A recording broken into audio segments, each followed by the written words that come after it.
అందరికీ నమస్కారం. మనం ఒక యోగి ఆత్మకథలోని చాప్టర్ 26 చెప్పుకుంటున్నాము ఈరోజు ఈ వీడియో ద్వారా. 26 చాప్టర్ ఏంటి అంటే క్రియాయోగ శాస్త్రం. సో ఈ రోజుల్లో మనకి క్రియాయోగం అనే పదం మనం ఎక్కువగా వింటున్నాం. సో ఆ క్రియాయోగ గురించి మనం ఈ చాప్టర్ ద్వారా తెలుసుకుందాము.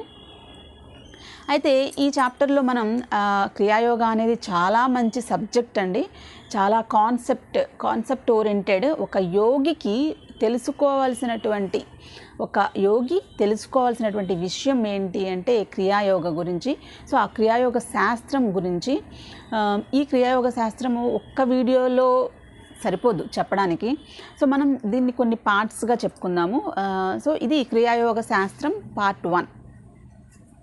సో పార్ట్ 1లో మనం ఏం తెలుసుకుంటాము అంటే ఒక 6 క్వశ్చన్స్కి సమాధానాలు తెలుసుకుందాం. సో 6 క్వశ్చన్స్ రిగార్డింగ్ క్రియాయోగ శాస్త్రం అండ్ దేర్ ఆన్సర్స్ అనేది ఈ వీడియో ద్వారా మనం తెలుసుకుందాము. ఫస్ట్ క్వశ్చన్ ఏంటి అంటే అసలు క్రియాయోగ శాస్త్రం అనేది ప్రచారంలోకి ఎలా వచ్చింది అనేది first question. And second question ఏం తెలుసుకుందాం అంటే క్రియాయోగ అర్థం ఏమిటి, దాని అర్థం ఏంటి అనేది మనం తెలుసుకుందాం. ఆ తర్వాత క్రియాయోగ చేయడం వలన ఒక మనిషి లోపల ఏం జరుగుతుంది అనేది మనం తెలుసుకుందాం. అండ్ నాలుగోది ఏంటి అంటే క్రియాయోగ శాస్త్రం గురించి శ్రీకృష్ణుడు ఏం చెప్పారు, భగవద్గీతలో శ్రీకృష్ణుడు క్రియాయోగ శాస్త్రం గురించి ఏం చెప్పారనేది తెలుసుకుందాం. అండ్ ఐదోది క్రియాయోగ శాస్త్రం గురించి పతంజలి గారు ఏం చెప్పారు అనేది. అండ్ ఆరోది క్రియాయోగ శాస్త్రం గురించి సెయింట్ పాల్ గారు ఏం చెప్పారు. సో ఈ 6 క్వశ్చన్స్కి సమాధానాలు ఈ వీడియోలో మనం తెలుసుకుందాం. So let us go into our first question. ఏంటి ఫస్ట్ క్వశ్చన్?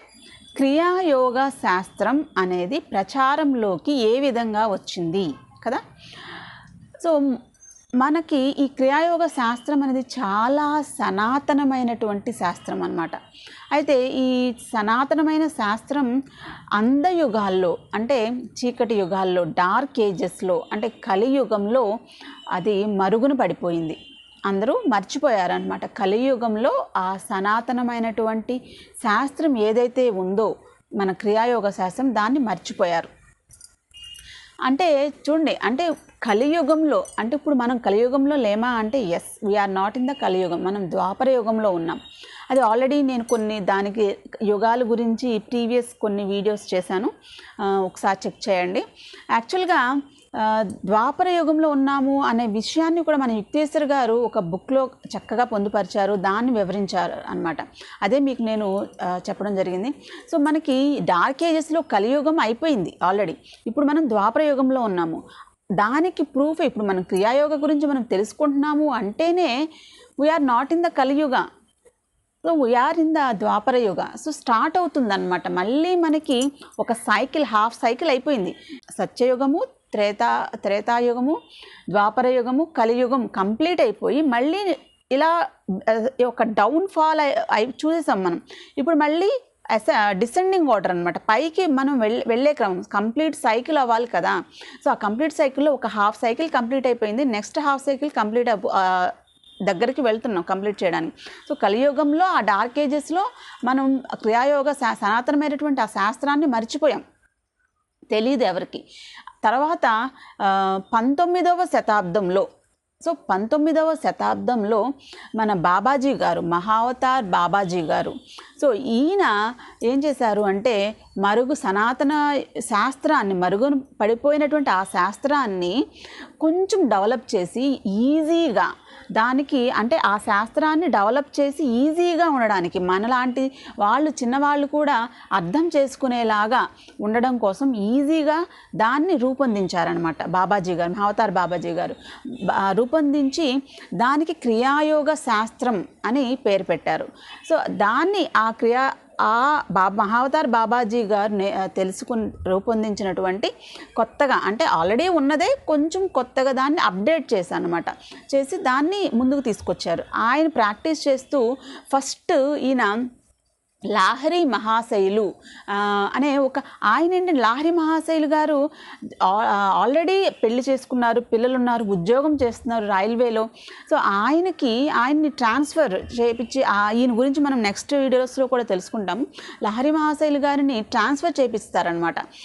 ఒక రాణిఖేత్కి ట్రాన్స్ఫర్ చేస్తారు. ఉత్తరాఖండ్లోని రాణిఖేత్కి ట్రాన్స్ఫర్ చేసి అక్కడి నుంచి బాబాజీ కేవ్కి ఆయన్ని వచ్చేలాగా చేసి ఆ బాబాజీ కేవ్లో మన బాబాజీ గారు లాహరి మహాశైలికి మొట్టమొదటిగా క్రియాయోగా అనేది ఇవ్వడం జరుగుతుంది అనమాట. ఇచ్చి ఆయనకి మిగతా వాళ్ళకి కూడా కొంతమంది శిష్యులకి చేర్చుకుని వాళ్ళకి చెప్పమని ఫ్యామిలీస్ అంటే ఇది కేవలం ఈ క్రియాయోగా అనేది కేవలము ఎక్కడో గుహల్లో ఉంటూ ఎక్కడో హిమాలయాల్లో నివసించే వాళ్ళకే కాదు, వాళ్ళ సంసారం చేసుకుంటూ కూడా మనం క్రియాయోగా ప్రాక్టీస్ చేయొచ్చు అని ప్రూవ్ చేయడానికే ఫస్ట్ లాహరి మహాశైల్ని ఎంచుకోవడం జరిగిందనమాట. ఆయన ఫ్యామిలీతో ఉంటూనే క్రియాయోగా చేసి కొంతమంది శిష్యులకి కూడా ఆయన ఇవ్వడం జరుగుతుంది. ఆ శిష్యుల్లో ఒకరు శ్రీ యుక్తేశ్వర్ గారు అనమాట.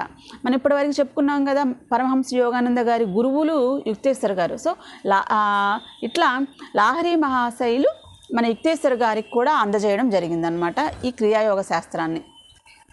అలా పరమహంస యోగానంద గారికి పరమహంస యోగానంద గారు దీన్ని ఎక్కువగా వ్యాప్తి చేశారనమాట. ఎక్కువ మందికి తెలిసేలాగా చేశారు. ఈవెన్ అమెరికా వెస్ట్ వెళ్ళి అలాగే ఇక్కడ మన ఇండియాలో కూడా ఎక్కువగా ప్రచారం చేసి కొన్ని సంస్థలు స్థాపించారు అండ్ కొన్ని స్కూల్స్ కూడా స్థాపించారు. ఆ టైంలో ఆయన ఉన్న టైంలో అట్లా చాలా వ్యాప్తి చేశారనమాట. క్రియాయోగ శాస్త్రాన్ని మన పరమహంస యోగానంద గారు వ్యాప్తి చేశారు. ఇప్పుడు యాక్చువల్గా మన పరమహంస యోగానంద గారు ఇక్కడ మనకి ఈ చాప్టర్ 26లో క్రియాయోగ శాస్త్రం గురించి చెప్తున్నారు. సో ఇదంతా కూడా అందులో ఉన్నదే అనమాట. సో యోగానంద గారు ఏం చెప్తున్నారంటే, క్రియాయోగా గురించి కూడా మనం ఎక్కువ డీటెయిల్స్ అనేది చెప్పుకోకూడదు, మాట్లాడుకోకూడదు. అంటే సూక్ష్మమైన విషయాలు ఉంటాయి, చాలా సూక్ష్మమైన విషయాలు. సో మైక్రో టాపిక్స్ ఉంటాయి. సో వాటిని నేను ఎక్కడ టచ్ చేయను. ఎందుకంటే అది కేవలం ఒక యోగి అయిన వ్యక్తి మాత్రమే, అంటే ఒక యోగి దగ్గర నుంచే మనం తీసుకోవాలి, డైరెక్ట్గా తీసుకోవాలి, అంతేగాని ఆల్రెడీ ప్రాక్టీస్ చేస్తున్న వ్యక్తి నుంచి తీసుకోవాలి. సో అది మామూలుగా చెప్పేయకూడదు అని ఈయన ఎక్కువగా ఆ మౌలికమైనటువంటి విషయాల్ని మాత్రం చెప్పరు. బట్ ఒక స్థూలమైన విషయాన్ని, ఈ క్రియాయోగ గురించి కొన్ని ఇంపార్టెంట్ అండ్ స్థూలమైన భౌతికంగా ఉన్నటువంటి కొన్ని విషయాలు ఈ చాప్టర్లో మనకి వివరించడం జరిగిందనమాట.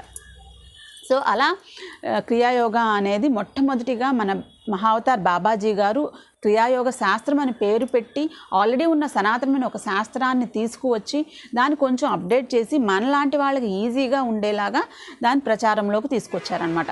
సో ఆయన ద్వారా అలా రెండవ క్వశ్చన్ ఏంటి, క్రియాయోగం అంటే అర్థం ఏమిటి? సో క్రియలోని క్రూ అనే పదం ఉంది కదా, ఆ క్రూ అంటే చేయడం. సో చేయడం సేమ్ మనకి కర్మ అంటే కూడా చేయడం కదా, సో అదే అర్థం వస్తుందన్నమాట. సో యోగం అంటే కలయిక. సో ఈ విధంగా ఒక పని చేయడం ద్వారా, ఒక కర్మ లేదా ఒక క్రియ, ఒక పని చేయడం ద్వారా పరమాత్మతో పొందే కలయికనే క్రియాయోగ అంటాం అన్నమాట. సో ఒక పని చేయడం ద్వారా కర్మ చేయడం ద్వారా పరమాత్మతో పొందే కలయికనే క్రియాయోగం. కానొక చర్య ద్వారా పరమాత్మతో పొందే కలయికే క్రియాయోగ.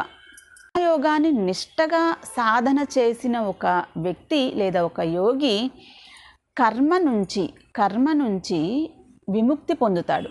కార్యకారణ అంటే ఇప్పుడు చూడండి, మనం జస్ట్ ఏదో చూసాం, మన మనసులో ఒక ఆలోచన వచ్చింది. సో ఆ ఆలోచనని మనం ఏం చేస్తాము, అది భౌతికంగా దాన్ని రావడానికి మనం ప్రయత్నం చేస్తాం. మన డ్రీమ్ అనుకుంటాం, మన విష్ అంటాం. సో అట్లా మన గోల్ ఒక సెట్ చేసుకుంటాం. సో మనం ఆ పని అది సాధించడానికి, మనం ఏదైతే మనసులో అనుకున్నాం దాన్ని సాధించడానికి మనం కొంత పని చేసి దాన్ని సాధిస్తున్నాం. అయితే సాధించినప్పుడు దాని రిజల్ట్ అనేది మన చేతుల్లో ఉండదు. So something what ever it is అది డిఫరెంట్గా ఉంటుందన్నమాట. వేరియేషన్స్ అనేవి మన చేతుల్లో ఉండదు. సో ఆ కర్మ చేయడం దాని యొక్క ఫలితం అనేది అనే సైకిల్ ఉంది కదా, ఆ సైకిల్ నుంచి మనల్ని విముక్తి చేసేలా చేస్తుందన్నమాట క్రియాయోగం ప్రాక్టీస్ వల్ల. అయితే అంటే ఏదైనా మనం ఒక ఆలోచన చేసాము అంటే అది ఒక కర్మ. ఇక అది ఒక ఆలోచన వచ్చింది అంటే అది ఆ ఆలోచన మనల్ని ఎప్పుడోకప్పుడు అది మనకి మళ్ళీ మన ముందుకు వస్తుంది అనమాట. మన ఆలోచనే మన ముందుకు వస్తూ ఉంటుంది. సో నాకు ఒక్కొక్కసారి అనుకుంటాం, అదే నేనేం చేయలేదు, ఇదేంటి నాకు ఇలా ఎందుకు జరుగుతుంది అని చెప్పేసి. సో సమ్ టైం ఏదో ఒక టైంలో అట్లా అనుకున్నాం మనం. సో అది మనల్ని వెతుక్కుంటూ ఆ రిజల్ట్ అనేది మనం వెతుక్కుంటూ వస్తుందన్నమాట. సో అట్లాంటి కొన్ని కార్యకారణ సంబంధాల నుంచి, కర్మ దాని ఫలితాల నుంచి మనల్ని విముక్తి చేస్తుందన్నమాట ఈ క్రియాయోగం. మూడవ క్వశ్చన్ ఏంటి అంటే, క్రియాయోగం చేయడం వలన మనిషి లోపల ఏం జరుగుతుంది అనేది మూడో క్వశ్చన్. సో మనిషి ఇప్పుడు ఒక వ్యక్తి క్రియాయోగం చేసినప్పుడు మనకి 2 శ్వాసలు, అంటే మనం లోపలికి గాలి తీసుకుంటున్నాము, గాలిని వదులుతున్నాము, ఉచ్ఛ్వాస నిశ్వాస అంటాం కదా. సో అట్లా మనకు ఏదైతే ఆక్సిజన్ని మనం తీసుకుంటున్నామో లోపలికి, కార్బన్ డైఆక్సైడ్ ఏమో బయటకు వస్తుంది కదా. అంటే ఏంటి, కార్బన్ అనేది మన లోపల ఉంది, ఆల్రెడీ మన లోపల కార్బన్ అనేది ఉంది, కార్బన్ డైఆక్సైడ్ బయటకు వస్తుంది అని అంటే ఒక సైన్స్లో మనం చదువుతాం. ఆక్సిజన్, మనం all human beings take oxygen and leave carbon dioxide కదా. సో ఆ ఆక్సిజన్ మనం తీసుకుంటున్నాము, కార్బన్ డైఆక్సైడ్ బయటకు వస్తుంది అంటే కార్బన్ అనేది మన లోపల ఉంది. ఎందుకు అంటే మనం ఆహారం తీసుకుంటున్నాం కదా, మనం తీసుకునే ఆహారం లోపలే కార్బన్ అనేది ఉంటుంది. ఎక్కడి నుంచి వస్తుంది, మొక్కల్లో ఉన్నటువంటి ఆ కార్బన్ అనే ఎలిమెంట్ మొక్కల్లో ఉంటుంది. సో ఆహారంలో గ్లూకోజ్ అంటేనే C6H12O6. సో కార్బన్ అనేది ఉంటుంది. సో ఆ కార్బన్ లోపల ఉంది కదా. సో ఆ కార్బన్ని హరింపచేస్తుంది అన్నమాట క్రియాయోగ ప్రాసెస్ వల్ల. ఆల్రెడీ కార్బన్ డైఆక్సైడ్ మన లోపల ఉంది అంటున్నాం, ఆ కార్బన్ అనేది ఉంది అంటున్నాం. లోపల ఏదైతే ఉందో ఆ కార్బన్ని హరింపచేస్తుంది అన్నమాట. అంటే ఏంటి, దాని ప్లేస్లో కూడా ఆక్సిజన్ వెళ్ళి చేరిపోతుంది. క్రియాయోగం చేయడం వలన ఆక్సిజన్ అనేది చేరుతుంది. ఆ ఎక్స్ట్రా ఆక్సిజన్ ఏదైతే ఉందో అది మొత్తం బాడీకి సరఫరా అయ్యి ఆ కణాలని మన వెన్నుముకలో ఉన్నటువంటి అలాగే బ్రెయిన్లో ఉన్నటువంటి అన్ని నాడుల్ని చక్కగా ఉత్తేజంగా ఉంచి, జీవంగా ఉంచి, కణాలు ఎప్పుడూ కూడా నిర్జీవంగా కాకుండా జీవంగా ఉండేలాగా చేస్తుందన్నమాట. సో అట్లా మనకి ఆక్సిజన్తో నిండిపోతుంది. అంటే లోపల ఆక్సిజన్ బయటికి ఏదైతే మనం ఆక్సిజన్ తీసుకెళ్తున్నామో ఆ ఆక్సిజన్ లోపల ఉన్నటువంటి కార్బన్ డైఆక్సైడ్లో కలిసిపోతుంది. అలాగే ఏదైతే కార్బన్ డైఆక్సైడ్ బయటకు వస్తుందో ఆ కార్బన్ డైఆక్సైడ్ బయట ఉన్నటువంటి ఆక్సిజన్లో కలిసిపోతుంది. అట్లా ఈ ఒక కలయిక అనేది జరుగుతుందన్నమాట. ఆక్సిజన్ కార్బన్ డైఆక్సైడ్ ఆక్సిజన్లో కలవడమే ఇక్కడ జరుగుతుంది. అంటే ఆ మొత్తానికి కార్బన్ డైఆక్సైడ్ని అనేది లేకుండా చేయడం అన్నమాట. అప్పుడు ఏమవుతుంది, మన శరీరం అంతా ఆక్సిజన్తోనే ఆక్సిజనేటెడ్, బ్లడ్ అనేది ఆక్సిజనేటెడ్ అయిపోతే ఇంకా మనకి ఎక్కడ పెయిన్స్ ఉండవు, రుగ్మతలు ఉండవు, ఏది ఉండవు అన్నమాట. అట్లా మన బాడీ అంతా ఉత్తేజంగా, ఆక్సిజనేటెడ్గా, యాక్టివ్గా, ప్రాణశక్తి, ఆక్సిజన్ మీన్స్ ప్రాణశక్తి, ప్రాణవాయువు, ప్రాణశక్తి, ఇట్స్ ఏ ఎనర్జీ అనమాట. ఎప్పుడైతే మన బాడీ లోపల అంతా కూడా ఆక్సిజన్తో నిండిపోయిందో, so we can feel that we are not simply ప్రాణం మాత్రమే కాదు, వీఆర్ ప్రాణశక్తి. మనం కాస్మిక్ ఎనర్జీ అనేది మనకు తెలుస్తుంది. So will become energetic, will become energy, not some కణాలు, జస్ట్ పార్టికల్స్ కాదు మనం. సో ఏదైతే ఫ్లెష్తో తయారు చేసామో, బ్లడ్తో తయారు చేసామో అదే కాదు, we are some power, we are energy అనేది మనకి. ఇలా కొంతమంది పాల్ అండ్ ఎలిజా వీళ్ళందరూ కూడా ఇట్లాంటి ఒక ప్రక్రియని చేసి వాళ్ళు తెలుసుకున్నారు. ఏంటి అంటే మనం కేవలం ఈ కణాలు కాదు, మనం ఒక శక్తి స్వరూపం, ప్రాణశక్తితో మనం నిండి ఉన్నాము అని చెప్పేసి వాళ్ళు తెలుసుకున్నారు. గనుకనే వాళ్ళు కావాల్సినప్పుడు ఆ ఎనర్జీ రూపంలో వాళ్ళు ఆ రూపాన్ని ఎప్పుడు కావాలంటే అప్పుడు ప్రత్యక్షంగా ఆవిస్తున్నారు, మాయమైపోతాం కూడా జరుగుతూ ఉంటుందన్నమాట. సో కొంతమంది యోగులు డిసపేర్ అయిపోతున్నారు, అంటే మాయమవుతున్నారు, కనిపిస్తున్నారు అని అంటే వాళ్ళు దే హ్యావ్ నోన్, వాళ్ళకి అర్థమైంది ఏంటి అంటే నేను ఒక శక్తి రూపాన్ని, ఈ కణాలని కాదు అనేది వాళ్ళకి అర్థమైంది. కాబట్టి ఆ క్రియాయోగా లాంటి కొన్ని ప్రక్రియలు చేశారు కాబట్టే వాళ్ళకి అది వాళ్ళు ఫీల్ అయ్యి ఎనర్జీ రూపంగా వాళ్ళు మాయమైపోతారు, ప్రత్యక్షమవుతారు అనమాట. సో అది మనకి క్రియాయోగా మనిషి లోపల ఏం చేస్తుందంటే కణాలన్నిటినీ కూడా ఎనర్జెటిక్గా ఏం చెప్పాడు అనేది నెక్స్ట్ క్వశ్చన్ కదా. సో ఆ క్వశ్చన్ మనం కృష్ణుడు ఏం చెప్తున్నాడు, భగవద్గీతలో శ్రీకృష్ణుడు క్రియాయోగా గురించి ఏం చెప్పారు అనేది చూద్దాం. భగవద్గీతలో కృష్ణ భగవానుడు క్రియాయోగాన్ని 2 సార్లు ప్రస్తావించారు. ఒక శ్లోకంలో ఇలా ఉంది: పీల్చే గాలిని విడిచే గాలిలో వేల్చి, విడిచే గాలిని పీల్చే గాలిలో వేల్చి 2 శ్వాసల్ని తటస్థీకరిస్తున్నాడు యోగి. సో పీల్చే గాలి, బయటకు వచ్చే గాలి రెండింటిని దాన్ని ఇందులోకి వదిలి, అలాగే బయటకు వచ్చే గాలిని లోపలికి వెళ్ళే గాలిలో వదిలి, సో రెండింటిని ఆ విధంగా చేసి తటస్థీకరిస్తున్నాం. తటస్థీకరించడం అంటే న్యూట్రల్ చేస్తున్నాం అనమాట. సో ఆ తటస్థీకరణే సమాధి స్థితి. సో అట్లా ఎప్పుడైతే ఆ 2 శ్వాసల్ని మనం బంధించేసేసామో, న్యూట్రల్ చేసేసామో, సో అదే క్రియాయోగా అనేది. ఆ ప్రకారంగా అతడు ప్రాణాన్ని గుండె నుంచి విడుదల చేసి, సో ఎప్పుడైతే న్యూట్రల్ అయిపోయిందో ఇక ఆ ప్రాణశక్తి అనేది లోపల గుండెకి అవసరం లేదు. ఇక ఆ గుండె లోపల నుంచి ఆ ప్రాణశక్తి అనేది బయటకు వచ్చేస్తుంది, ఇక ఆగిపోతుంది అనమాట. అక్కడ గుండె కొట్టుకోవడం కూడా అక్కడ ఆగిపోతుంది. సో ఆ విధంగా జరుగుతుందన్నమాట. దీన్ని తాత్పర్యం ఏమిటంటే యోగి ఊపిరితిత్తులు గుండె చేసే పనిని నెమ్మది చేసి దాని ద్వారా అదనంగా ప్రాణం సరఫరా అయ్యేటట్టు చేసుకుని శరీరంలో తరుగుదలను, జీవకణ క్షయాన్ని అరికడతాడు. అంతేకాకుండా అతడు ఆపానాన్ని విసర్జక ప్రవాహం అదుపు చేసుకోవడం వల్ల ఒంట్లో పెరుగుదలకు సంబంధించిన మార్పుల్ని కూడా అరికడతాడు.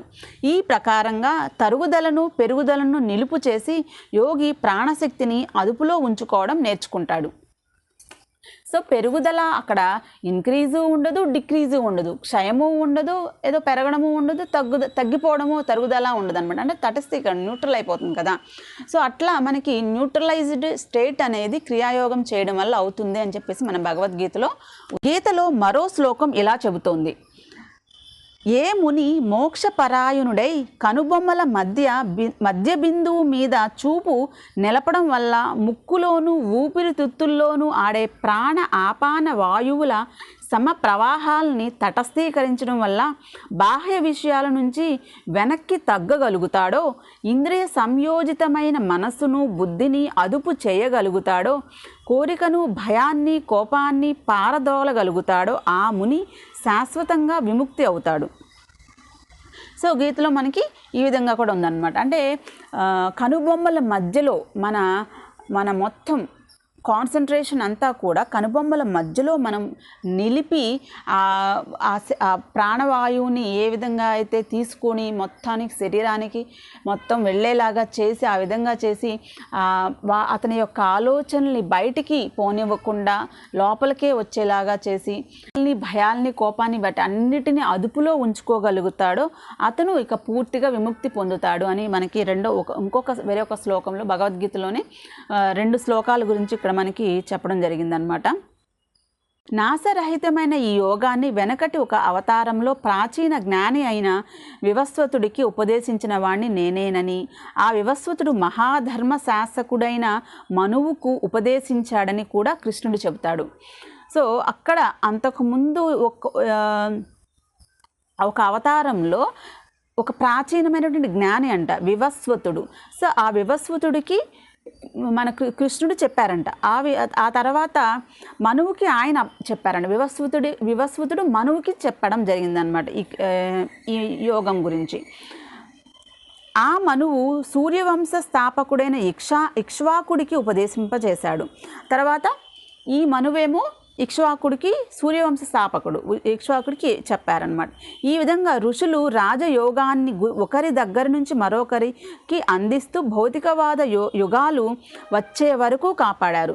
సో ఈ విధంగా శ్రీకృష్ణుడు మన వివస్వతుడికి చెప్పడం జరిగింది ఈ క్రియాయోగ శాస్త్రం గురించి. వివస్వతుడేమో మనువుకి చెప్పడం జరిగింది. ఈ మనువేమో సూర్యవంశ స్థాపకుడైన ఇక్ష్వాకుడికి చెప్పడం జరిగింది. సో ఇట్లా ఋషులు రాజయోగాన్ని ఇలా ఒకరి నుంచి ఒకరికి ఆ విధంగా భౌతికవాద యుగాలు వచ్చే వరకు, అంటే ఈ కలియుగం రాకముందు, చీకటి యుగం ముందు వరకు ఈ విధంగా అది ప్రచారంలో మంచిగానే కాపాడుతూ వచ్చారనమాట.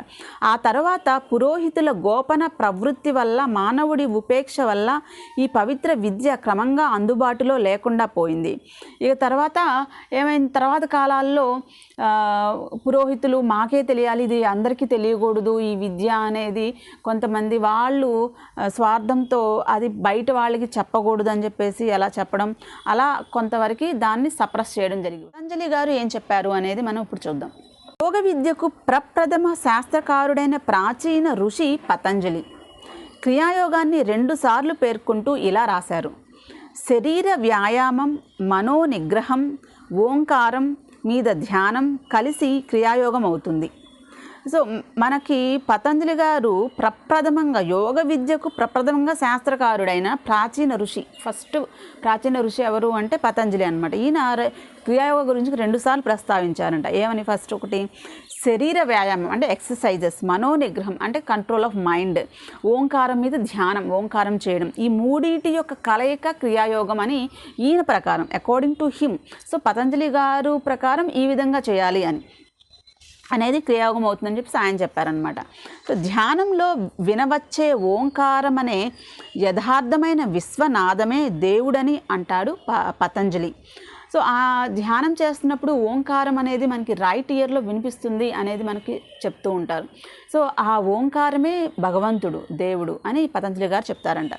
ఓంకార సృజనశీలక శబ్ద బ్రహ్మం, స్పందనాత్మక బ్రహ్మాండ చాలక యంత్ర ధ్వని, ఈశ్వర సత్తకు ప్రత్యక్ష సాక్షి. సో ఈ ఓంకారం అనేది మనకి ప్రత్యక్షమైనటువంటి సాక్షి. ఏంటి? భగవంతుడికి ప్రత్యక్షమైనటువంటి సాక్షి ఈ ఓంకారం అనేది పతంజలి గారు చెప్తున్నారు. యోగ సాధన కొత్తగా మొదలుపెట్టిన వాడు సైతం అద్భుతమైన ఓంకార నాదాన్ని త్వరలోనే తన లోపల వినవచ్చు. ఆనందమయమైన ఈ ఆధ్యాత్మిక ప్రోత్సాహంతో అతడు తాను ఊర్ధ్వ లోకాలతో సంపర్కం పెట్టుకున్నానని నమ్మగలుగుతాడు.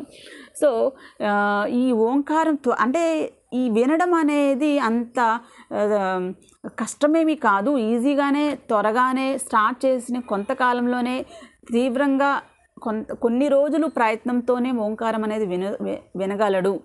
యోగ ప్రక్రియ అంటే ప్రాణశక్తి నియంత్రణ గురించి పతంజలి 2సారి ఇలా ప్రస్తావించారు. సో 2సారి ఈయన ఏమంటారంటే, ఉచ్ఛ్వాస నిశ్వాసాల గతిని విచ్ఛేదించడం ద్వారా జరిగే ప్రాణాయామ వల్ల ముక్తి సాధించవచ్చు. సో ఉచ్ఛ్వాస నిశ్వాస, ఈయన కూడా సేమ్ విడిచే గాలి, తీసుకునే గాలి. సో ఇన్హేల్, ఎక్స్హేల్, ఈ రెండింటి గురించే ఈయన కూడా చెప్పడం జరుగుతుంది అనమాట. సో మనం ఇన్హలేషన్, ఎక్స్హలేషన్ ద్వారా మనం వాటిని ఆ రెండింటిని కనుక విచ్ఛేదించడం ద్వారా జరిగే ప్రాణాయామం వల్ల, ఆ రెండింటి ద్వారా జరిగే ప్రాణాయామం వల్ల మనం ముక్తిని సాధించవచ్చు. ఇంకా మనకి నెక్స్ట్ 6వ క్వశ్చన్ ఏంటి? మన క్రియాయోగం గురించి సెయింట్ పాల్ గారు ఏం చెప్పారు అనేది కదా, అది ఇప్పుడు మనం చూద్దాం. సెయింట్ పాల్కు క్రియాయోగం లేదా ఆ మాదిరి మరో ప్రక్రియ తెలుసు. దాని ద్వారా ఆయన ప్రాణశక్తి ప్రవాహాల్ని ఇంద్రియాల్లోకి వదలడం కానీ ఆపడం కానీ చేయగలుగుతూ ఉండేవాడు. సో ప్రాణశక్తి ప్రవాహాలని ఇంద్రియాల్లోకి వదలడం కానీ ఆపడం కానీ చేయగలుగుతూ ఉండేవాడు. సో ప్రాణశక్తి అంటే energy, cosmic energy, oxygen. So ఆక్సిజన్ని మనకి మొత్తం ఇంద్రియాల్లోకి, కళ్ళు, ముక్కు, నోరు, ఈ ఇంద్రియాలు ఉన్నాయి కదా, ఆ మొత్తం ఇంద్రియాల్లోకి ప్రాణశక్తిని వదలడం లేదా అందులోకి పంపించకుండా ఆపడం, అలాంటి ప్రక్రియ ఈయనకు తెలుసంట.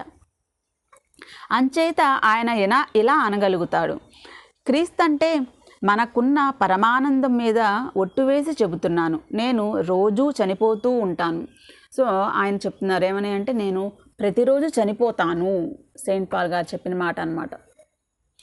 సెయింట్ పాల్ సాధారణంగా ఇంద్రియ జగత్తు వైపు సాగుతూ తద్వారా సత్యమనే అభాస దానికి కల్పిస్తూ ఉండే తన శారీరక ప్రాణశక్తిని ఒకానొక ప్రక్రియ ద్వారా అంతర్ముఖంగా కేంద్రీకరింపచేసి ప్రతిరోజు కూటస్థ చైతన్యంలో మునిగి ఆనందిస్తూ యోగపరమైన నిజమైన తదాత్మ్యాన్ని అనుభవిస్తూ ఉండేవారు. సో ఆయన కాన్సన్ట్రేషన్ని మొత్తాన్ని కూడా కనుబొమ్మల మధ్యలో నిలిపి ఎక్కువగా అందులో ఇక మునిగిపోయేవాళ్ళు అనమాట. ఆనందాన్ని అనుభవిస్తూ ఉండేవాళ్ళంట ప్రతిరోజు. ఆనందావస్థలో మాయా ప్రపంచపు ఇంద్రియ భ్రాంతులకు సంబంధించినంత వరకు తాను చచ్చిన వాడి కిందే జమ అని లేదా వాటి నుంచి విముక్తుణ్ణి అయ్యానని ఆయనకు స్పృహలో ఉండేది. సో ఎప్పుడైతే ఆ ఆనందంలో మునిగిపోయి ఉన్నారో ఆయన ఫీల్ అయ్యేవాళ్ళంట, నేను అసలు ఇక ఏమీ లేదు, అంటే ఇక భౌతికమైనటువంటి వరల్డ్తో ఆయనకి పని లేదు అంటే ఇక చనిపోయిన వ్యక్తిలా లెక్కే కదా.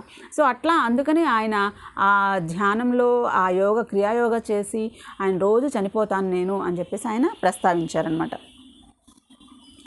దైవ సంసర్గపు ఆరంభ స్థితుల్లో భక్తుడి చైతన్యం విశ్వాత్మలో విలీనమవుతుంది.